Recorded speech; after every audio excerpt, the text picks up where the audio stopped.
Wear your freaking seatbelt, people. Okay, so it's the last week of classes. Hard to believe, right? So I will post the final exam by the end of the day today, so you guys will have a week to work on it. It's going to be the exact same format as the midterm. Yeah, I see you, Monica. You're good to go. So exact same format as the midterm, 4 short essay questions, open book, etc., etc. Okay. Any questions about that? No? Okay. All right. So we're going to do the last chapter of the book this week, and we're going to talk about other policies, environmental, transportation, and so on. So today we are mostly going to talk about the environment, types of energy, environmental issues, and so on.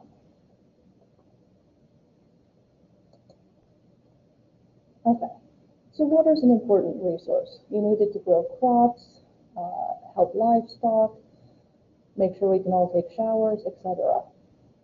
The reality, of course, is that the rainfall averages are going to vary across the state. Because this is a semi-desert environment, we're not going to get as much rain compared to Austin or Houston. And there's also issues with droughts. We've experienced this century alone, 1, 2, 3, 4 drought, almost 5 drought periods this century alone. And so droughts and floods are major economic losses. The drought in 2011 cost the state $7.6 billion in agricultural losses and killed 6 million trees. And of course, when we had that terrible flooding in 2018 here, well, that's also a major economic loss for the state. It's impossible to know what the yearly water supply will be. We can guess, but then maybe we get hit with a drought, or there's a hurricane, or it rains for 12 days straight. It's impossible to know what's going to happen. And there's only one natural lake in Texas, and that's Caddo Lake. So we have to build reservoirs, and we have to try to hold on to whatever water we can. But that doesn't necessarily mean that there's going to be a lot of water. There is 17 million acres of surface and underground water sources, but the bigger the population gets, the harder it is to solve the problems of the lack of water supplies.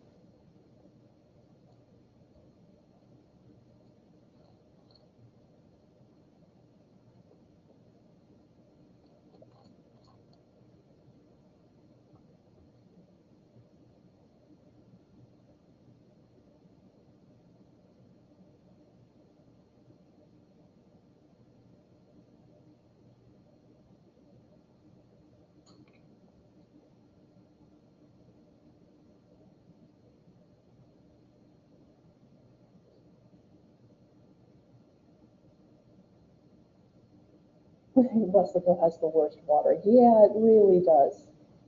And that's unfortunate. The water should be drinkable, but dear God, is it terrible here.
There's also a problem with urban versus rural water usage. Cities are going to end up using more water than Texas farmers by 2040 because our cities are getting bigger and there's less people living on farms or in rural areas. So this will cause a problem because farmers will be pushed out of the water market for cities to keep supplying more water as they grow.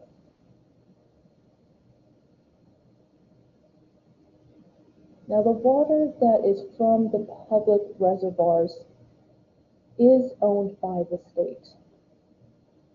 So they can control things like pricing, usage, and so on. And the biggest authority is the Lower Colorado River Authority, or the LCRA. They're in charge of managing the drinking water supply, trying to prevent floods insofar as they can, and governing the wastewater for the state capital. Obviously, they can only do so much about flooding if there's not proper drainage in an area.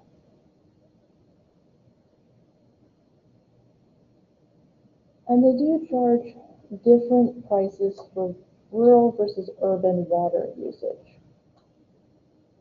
For farmers, it's about $5.39 an acre foot for water, versus urban businesses being charged $138 an acre foot. So essentially what they're doing is subsidizing water for farmers and ranchers. And this makes sense, right? Livestock, crops, they all need water. So you want to make sure there's plenty of water available for farmers and ranchers. But there's also this weird attempt to grow rice in Texas. And rice subsidies cost the state about $1.6 billion between 1995 and 2011. Rice has to be flooded. For rice to grow properly, you have to flood the entire field and keep it flooded. So then you're overusing water that could be used to grow more reliable crops, cotton, oranges, corn, and so on. Texas is not the ideal place to grow rice. You need tropical climates. Rice grows very well in places like Vietnam, Thailand, low-lying coastal areas. Texas is not a low-lying coastal area. It just doesn't make sense to try to grow rice in the state. We don't have enough water for that to be reasonable.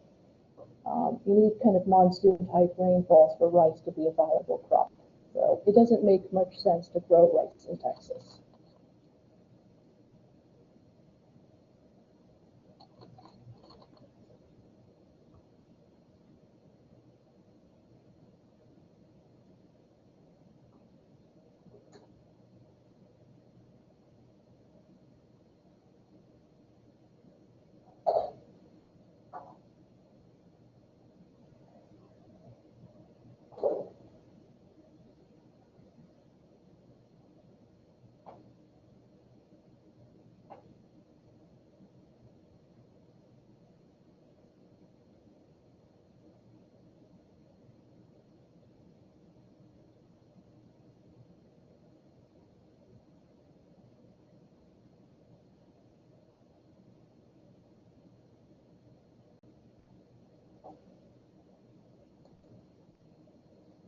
And then, of course, we also have issues with public versus private water usage.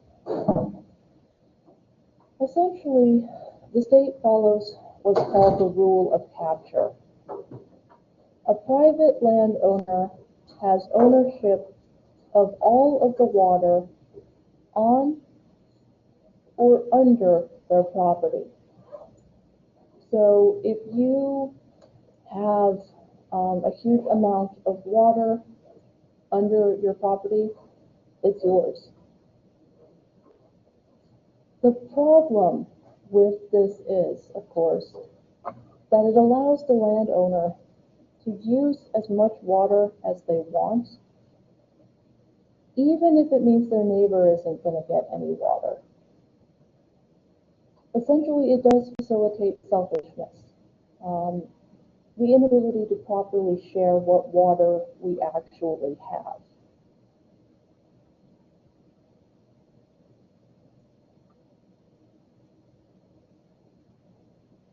And then there was a Supreme Court case, the Edwards Aquifer case. Two farmers had applied for permits to drill water wells, and the state said no.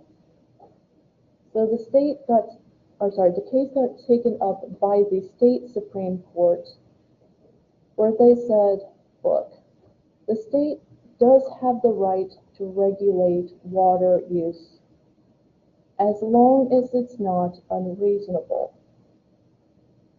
The problem with this decision is that they didn't explicitly define what constitutes an unreasonable regulation. So the various state agencies aren't clear on what their rules are, how they can enforce regulation, and so on. And of course, this is an area where you'd want ambiguity. Is this why some people have a water well? Yes, yes, Johnny, this is exactly why some people have a water well. Just easier to get the water on your own property. Yeah, if you're sitting on a large amount of water, you're probably gonna have a well.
Oh, sorry, one second. Is there a regulation for water wells?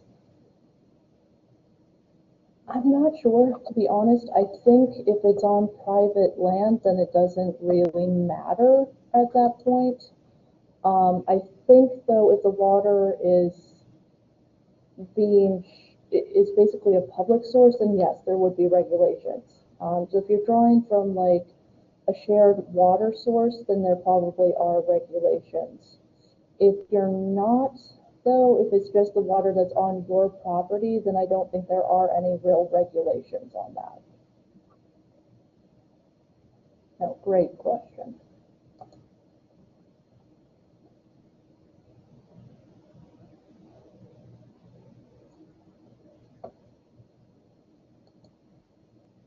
Okay. We also, of course, get into concerns about development and conservation. The more people that come to Texas, the more water we use, and the more detrimental this is to the wildlife. And a good example of this is the whooping crane. Whooping cranes are birds that will nest in Texas during the winter due to the milder weather. But they had been reduced to 15 total in Texas by 1937. They were listed as endangered in 1967 and eventually protected in the 1973 Endangered Species Act. So they almost went extinct. But putting them on the Endangered Species Act means they do have protections from destruction of their environment. So now there's over 200 whooping cranes in Texas. But that's the problem sometimes with development. As we push further and further out, there's less available wildlands for various animals. And we start to see the conflicts between animals and humans when we're building so far out. Now there is the Texas Commission on Environmental Quality. It's in charge of protecting the state's natural resources by issuing air and water permits for businesses. You want to make sure a business won't poison the groundwater immediately or put out enough toxic emissions to make people in an area sick. The TCEQ, however, was a little too liberal in its issuing of permits. They issued so many permits for water usage that it led to a drought that killed the crabs, which in turn killed the whooping cranes because the whooping cranes need to feast on crabs. So they were taken to court, and a federal judge ruled in 2013 that they hadn't taken into consideration the environmental concerns and that they couldn't issue any new permits until they could prove that they could do so without damaging the wildlife. So, on the one hand, the state does keep developing. On the other hand, we do need to protect our local environment, protect the local species here in Texas.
For what? Oh, will they? Okay.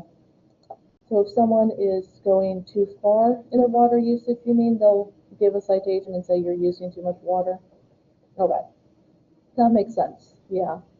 I mean, if you're in a small house but you're using enough water for a mansion, that's probably that's going to be a problem. So that's good to know that they'll give people hell for using too much water.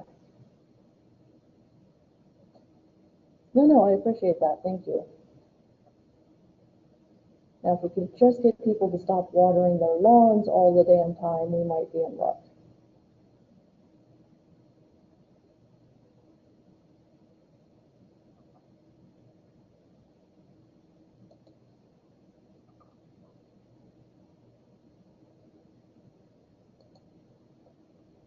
Okay. There's also, of course, issues with how much water cities need. Now, they can look at the average yearly rainfall and try to determine how much water they'll have every single year. So they can have a rough estimate. And of course, it can be problematic when there's droughts. I mean, there's not much you can do about that, but they can at least try to guess how much water they're going to have a year. And it's a bit problematic for San Antonio. They're having trouble getting adequate water supplies.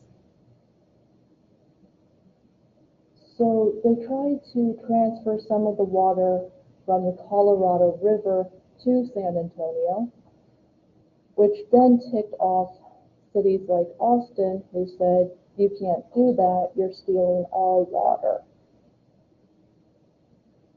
So finding a proper water source has been tricky for the city of San Antonio.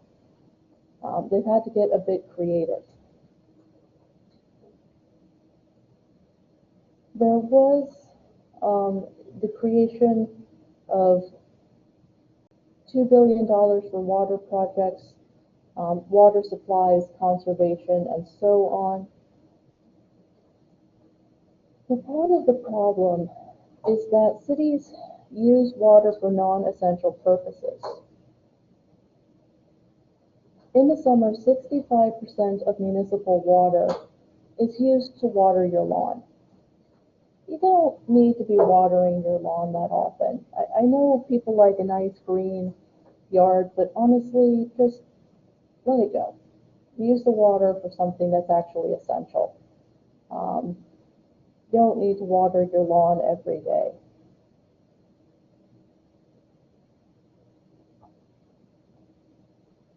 And the reality is that does the Colorado River, I am trying to think in my head geographically. No, I don't believe so. I think we just have the Rio Grande River down here.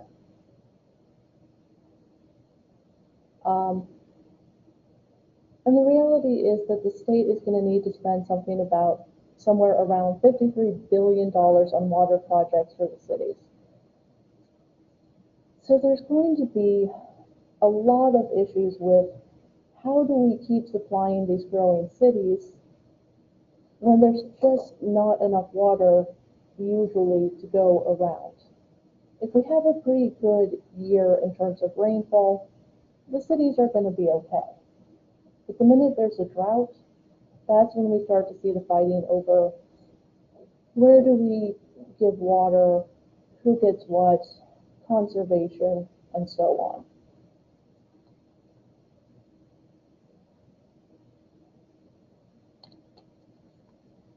And it's not just Texas that has this problem. Colorado had several years of drought where it got to the point where if someone actually tried to water their lawn, they would get a financial penalty for it. Because they had such little water that they were like, don't use it on the grass. Don't waste it.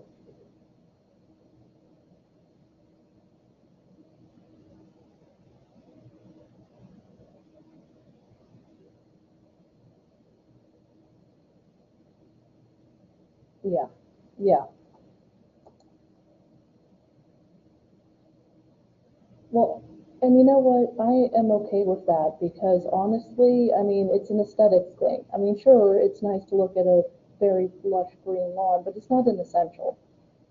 I mean, I think people can live with the fact that sometimes your lawn just isn't going to look that good, and that's how it should be.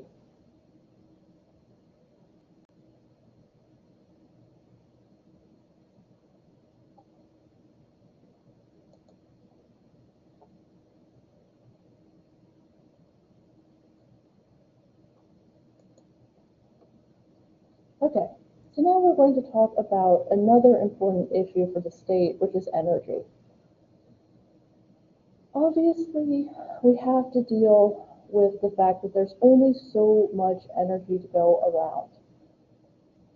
So we see disagreements between conservatives and liberals on this. Energy conservatives believe that market forces should decide how our energy is supplied. That consumers and investors should decide the types of energy Texas uses. So we should pick which electricity company we want to go with, how much we're willing to pay for electricity, if we use solar or not. Energy liberals, on the other hand, say, look, we need to get rid of the foreign coercion of oil and look at the environmental issues instead of letting consumers drive the market.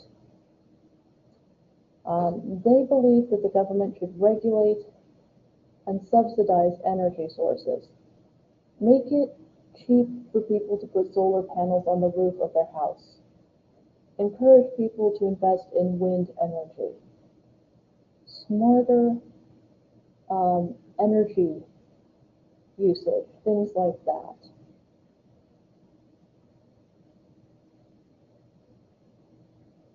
And the reality is that we've entered into what's called a Faustian bargain. Essentially, we've made a deal with the devil.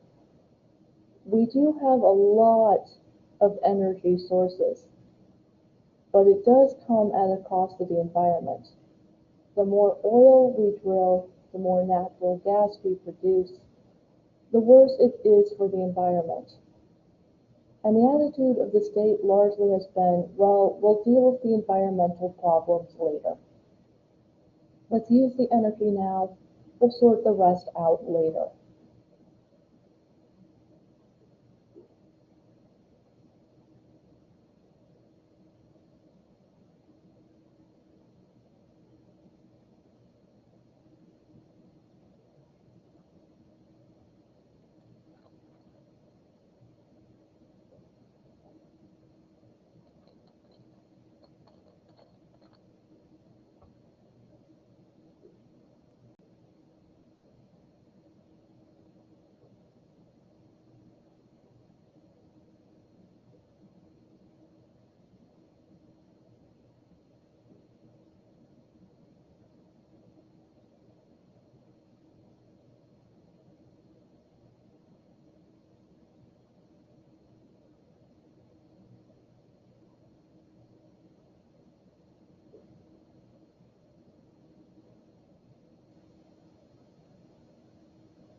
Okay, so what are some of the main sources of energy? Well, obviously oil is the biggest.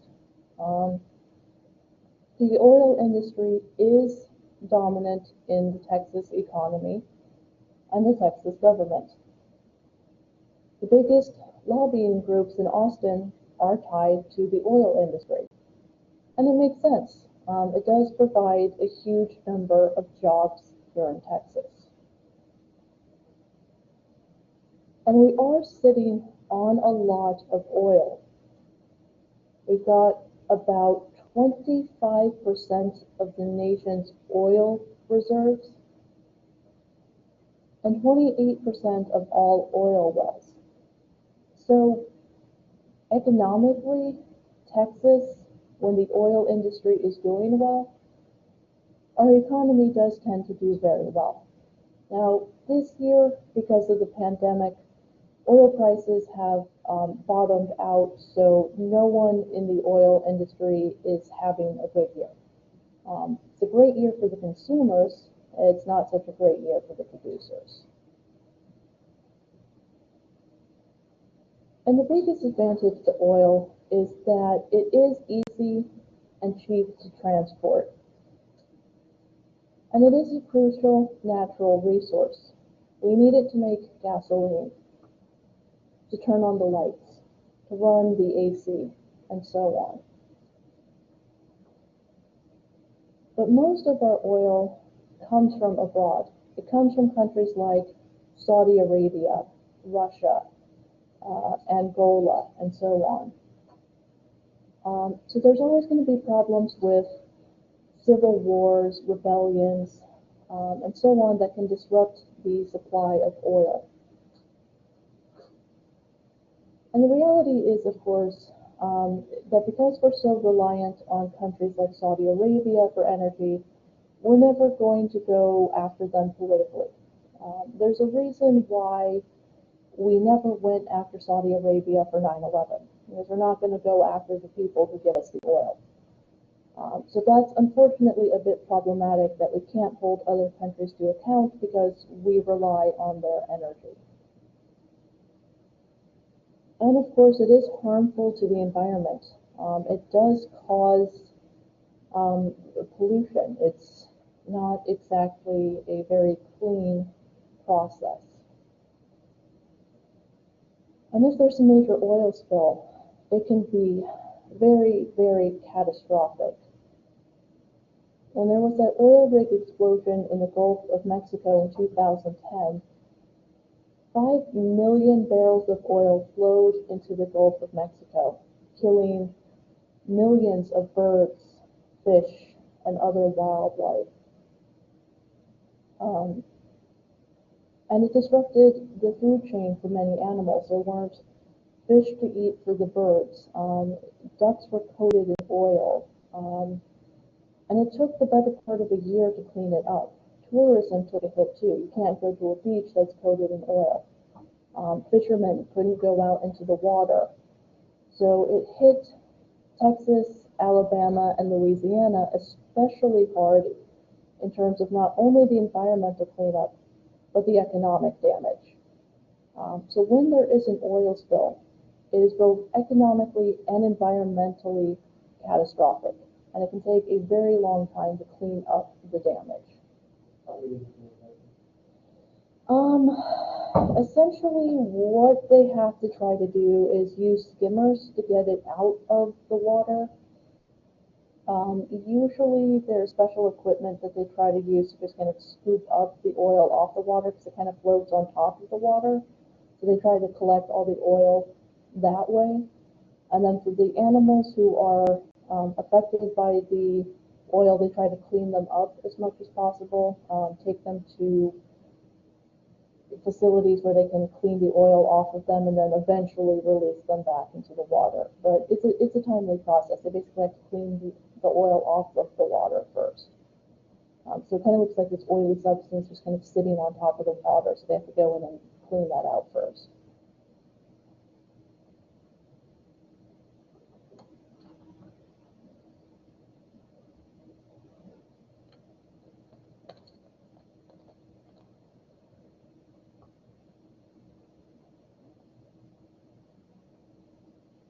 That was a good question. Any other questions? No? Okay. All right.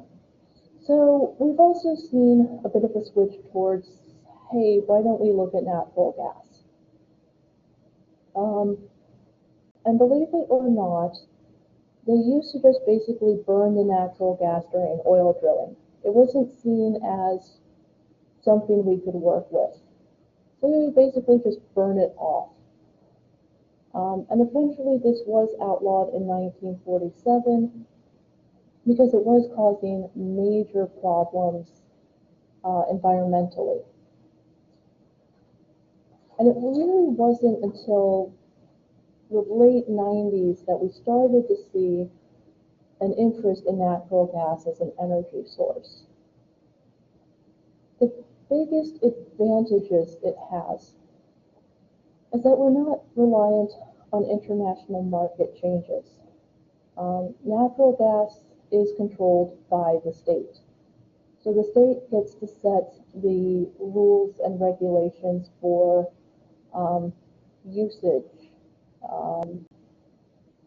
and so on. So in that sense, it is a better source of energy because we're not getting it from Saudi Arabia. The downside, though, is that it is extremely explosive. And if you are not keeping a close eye, it can contaminate the water supplies and cause deadly explosions. Um, in September of 2018, outside of Boston, there was a neighborhood that used natural gas for energy. And an explosion killed one person, destroyed 80 homes in the neighborhood, and caused 8,000 people or homes to lose power. And there was an explosion at a BP refinery in Texas City in 2015 that killed 15 people and injured 170. So if something goes wrong with natural gas, something goes pretty wrong. It does release greenhouse gases.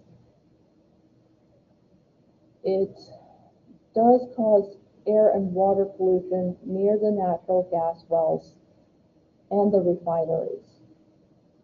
There was a documentary where a guy went into an area, I think it was in Oklahoma, that was using natural gas, turned on the water in the house, held up a match, and the water actually sparked because natural gas had leaked into the water, which is obviously something you don't want happening.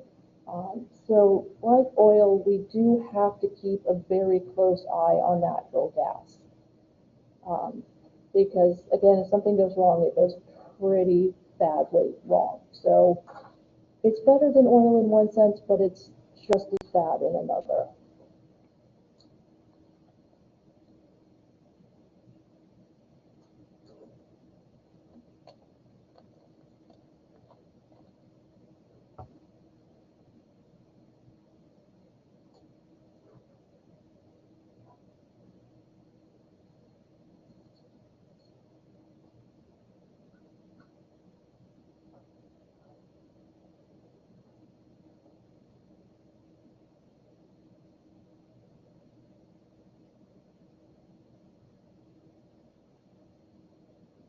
Out of curiosity, any of you have natural gas in your homes?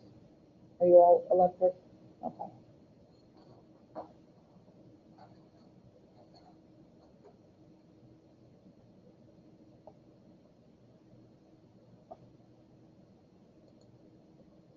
Okay. So then, of course, there's coal, right? Coal is pretty much universal. It's cheap to mine, it's cheap to transport, and it's cheap to burn. Sounds good, right? And we do have a lot of it here in the United States. In places like West Virginia, Colorado, Texas, and so on. So there's a lot of it here. On the other hand, it is very dangerous to mine. About 15 miners died in coal mines in 2017. And in 2010, there was an explosion in West Virginia that killed 29 miners. It does also cause health problems. About 700 miners die every year because of lung disease.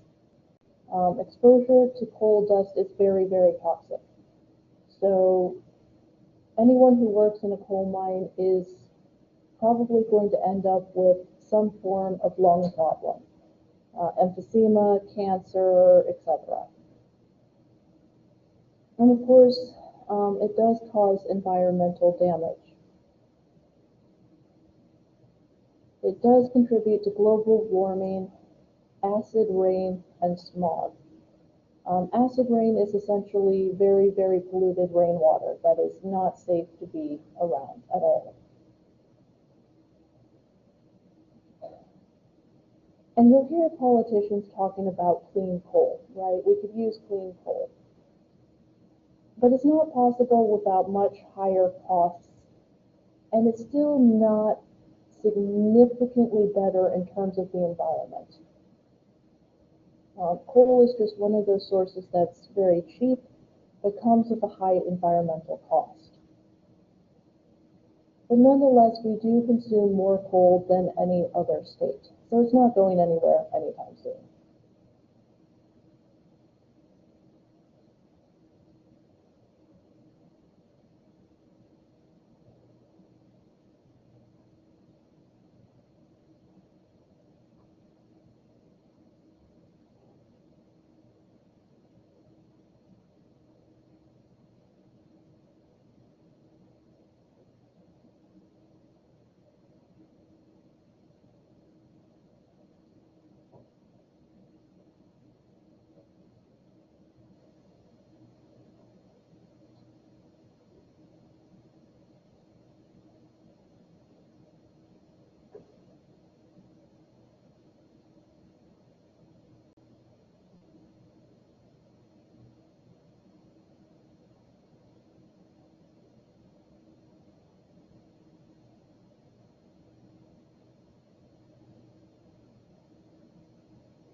All right, so oil isn't great, coal isn't great, natural gas isn't great.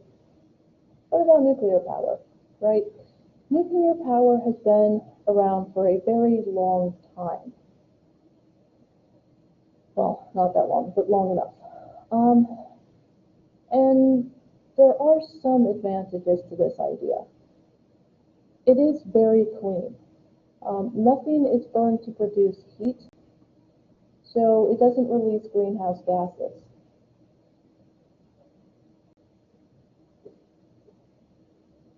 So it's not that environmentally bad. We do have 2 nuclear power plants in Texas that provide about 9% of the state electricity. So there are some benefits to nuclear power. Now again, it doesn't release greenhouse gases, but it can cause thermal pollution. The water in a nuclear reactor has to be superheated. And if you just dump that water back into the ocean at that super high heat, you're going to cause sea life to die because the water's going to be too hot.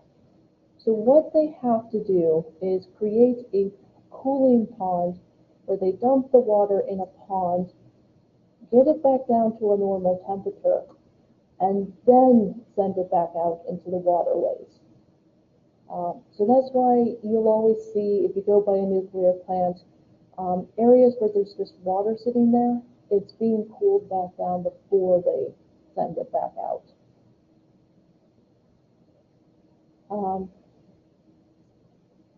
And the supply is made stable because we do have a fair amount of uranium in our mines. So again, with nuclear, we wouldn't have to rely on another country to help us get our energy.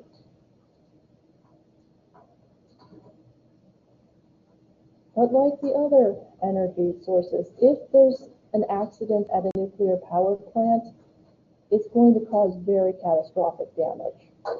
If there's too much heat in the reactor, it will cause the radioactive rods used in the process to melt into each other and then cause a massive explosion and let out a huge amount of radioactivity into the atmosphere. So in Chernobyl, which is in Ukraine, in 1986, their nuclear power plant melted down. 15 people were killed directly because of the explosion, and thousands later died from the environmental toxins in the air and the water. You cannot live in Chernobyl anymore. It is still completely unsafe for humans to return there. If you ever wanted to go and visit the site, you have to wear a special suit, and you have to keep an eye on the radiation levels. If they get too high, you got to get out of there. So no one is allowed to live in Chernobyl. The animals are starting to come back, but it's still a no-go zone for humans. And it cost the former Soviet Union about $235 billion to clean up.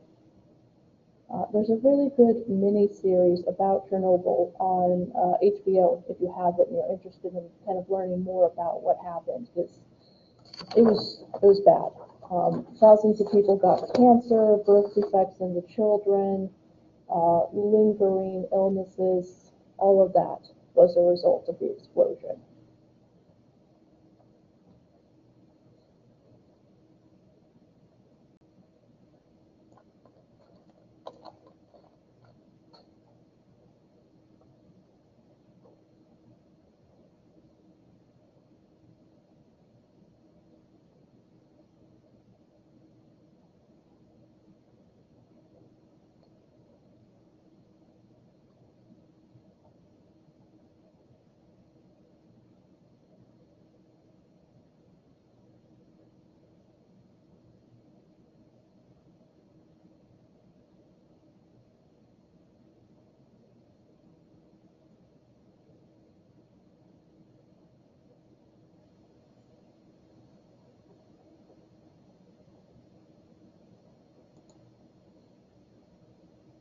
More recently, there was the problem with the nuclear reactor in Fukushima, Japan. Fukushima was hit by a 9.0 earthquake, which is the strongest earthquake you can have. The resulting earthquake caused a tsunami. Basically, what happens with the tsunami is if there's enough damage out at sea, the water retreats from the shoreline and then comes in as a giant wave. So the plant got hit by an earthquake and a giant wave of water. So the plant basically melted down due to the cooling systems being knocked offline. About 300,000 people were evacuated, and they're still cleaning up the site. Some of that radiation actually reached the United States. The water was so radioactive that some of it actually did reach the United States.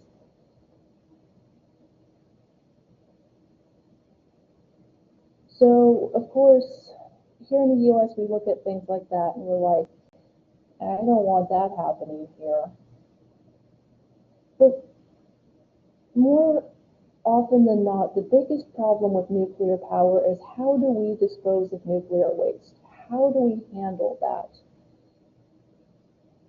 Nuclear rods are radioactive, and they remain radioactive for 10,000 years.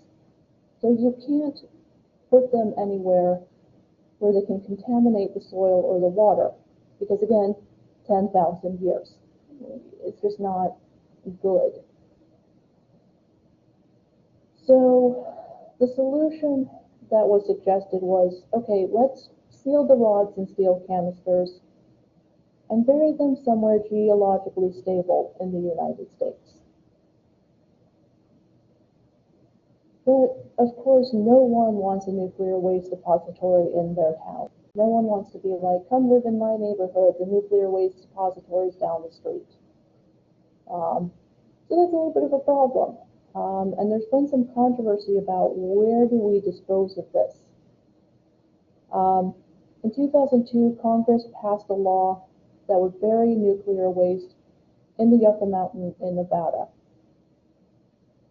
And President Bush was a bit hypocritical because he said, you can't bury them here in Texas, but it's okay if we just toss them into Nevada. He just didn't want it in his home state. And that's part of the problem. Nobody wants it in their state, they want it somewhere else. So someone's going to lose out eventually, right? Someone's going to have to take the nuclear active material, but nobody wants to take it.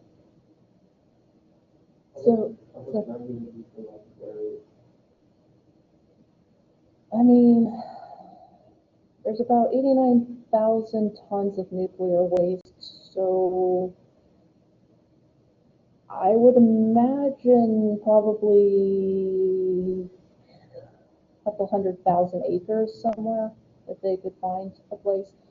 The problem though is finding a place that's geologically stable, right? The minute you have any kind of tornado, earthquake, something like that, and those things go flying, you're in a lot of trouble. So finding a place in the US where that wouldn't actually be a problem, that's the biggest problem we're having. There's nowhere 100% safe where we could bury the nuclear waste and know that it's never going to become a problem. So right now they're sitting in above ground facilities across 39 states because they don't know what to do with it. And there's always a chance that it will still seep out of the container anyway. So it needs to be somewhere where there aren't people for at least, I would say, 50 miles within the site. So you got to find somewhere that's still extremely rural, geologically pretty stable, and no one can complain if that's where they end up. And that is the tricky part. In all likelihood, if they bury it, it may be in the Yucca Mountain, or it may end up somewhere like Montana or Wyoming where there's just not a lot of people, but there's a lot of land. But they're sure as hell not burying it in California.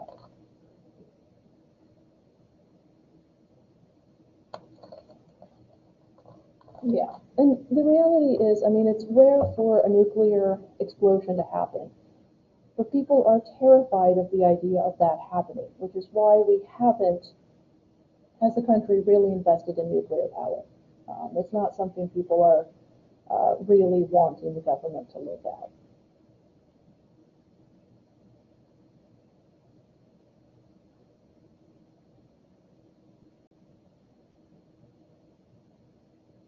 Okay, any other questions, thoughts?